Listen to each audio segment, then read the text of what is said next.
Horas, salam reformanda, Masiha Holongan. Shalom, renungan kita pada hari ini berjudul Tuhan turut bekerja dalam segala hal. Memang kamu telah mereka-rekakan yang jahat terhadap aku, tetapi Allah telah mereka-rekakannya untuk kebaikan, dengan maksud melakukan seperti yang terjadi sekarang ini, yakni memelihara hidup satu bangsa yang besar. Kejadian 50 ayat 20.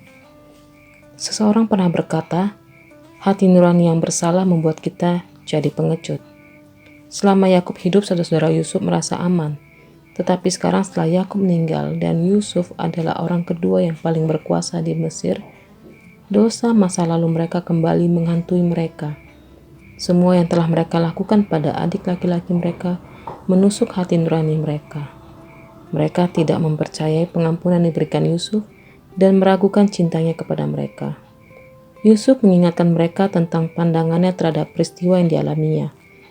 Dia berkata, memang kamu telah mereka-rekakan yang jahat terhadap aku, tetapi Allah telah mereka-rekakannya untuk kebaikan. Yusuf dengan jelas melihat bahwa Tuhan telah mengatur hidupnya selama bertahun-tahun. Yusuf berada di tempat yang Tuhan inginkan pada saat yang tepat untuk mengubah jalannya secara manusia. Jawaban Yusuf menyatakan kedaulatan Allah yang juga dinyatakan di sepanjang kitab suci. Yusuf telah meninggalkan kebenaran yang luar biasa, yang menyatakan bahwa Tuhan dapat menggunakan kejahatan manusia untuk menyelamatkan hidup. Meskipun orang berbuat jahat dan tidak berbuat baik terhadap kita, Tuhan dapat menggunakannya untuk memberkati hidup kita dan kehidupan orang lain. Dia memanggil kita untuk mempercayai pemeliharaannya, untuk membawa kebaikan ke dalam situasi apapun yang kita hadapi. Cerita kita belum selesai. Tuhan berjanji untuk terus mengubah segala hal yang terjadi dalam hidup kita menjadi kebaikan. Apapun yang pernah terjadi dalam hidup, tidak ada situasi yang Tuhan tidak dapat gunakan untuk kebaikan kita. Di balik semua peristiwa, kita harus menyadari bahwa ada rancangan Allah yang baik. Dengan memahami ini, kita dapat belajar untuk menjadi orang yang dapat mengampuni mereka yang berbuat jahat kepada kita.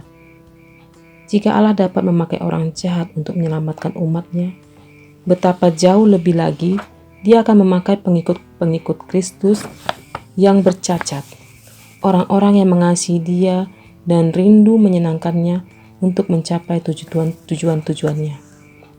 Pertanyaan untuk direnungkan, bagaimana saya memandang segala peristiwa dan kejadian yang terjadi dalam hidup ini? Adakah saya melihat tangan Tuhan? Mari kita berdoa.